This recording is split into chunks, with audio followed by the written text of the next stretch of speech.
જોઈએ વિગતવાર સમાચાર તો જૂનાગઢના ધારાસભ્યને ધમકી મળતા હડકંપ મચ્યો છે। ધારાસભ્ય સંજય કોરડિયાને મળી જાનથી મારી નાખવાની ધમકી। ઇન્ટરનેશનલ નંબરથી ધારાસભ્યને કોલ આવ્યો। ફોનમાં શખ્સે આશ્રમની મદદના નામે 30 લાખની ખંડણી માંગી। ખંડણી ન આપતા પરિવારને મારી નાખવાની ધમકી આપી।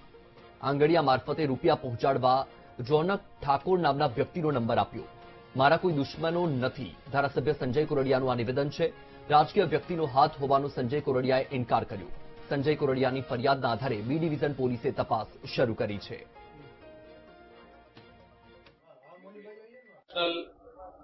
નંબર ઉપરથી એક કોલ આવ્યો હતો અને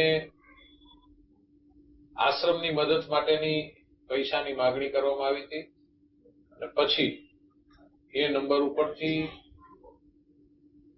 દાન અથવા ખંડણી માંગવામાં આવી અને ખંડણીના પૈસા 30 લાખ રૂપિયા ન આપવામાં આવે તો પરિવારને મારી નાખવાની ધમકી આપવામાં આવી।